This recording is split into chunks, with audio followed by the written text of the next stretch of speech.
പൊടിമീശ മുളയ്ക്കണ കാലം,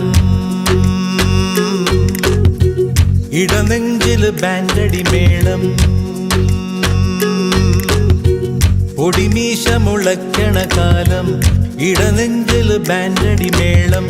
പെരുന്നാളിന് പള്ളിയിലെത്തിയതെന്ത് കൊതിച്ചാണ്. അന്നാ വഴിവരവിന് കാരണം അവളുടെ കരിനീല കണ്ണ്. അവളൊരു ക്രിസ്ത്യാനി പെണ്ണ്.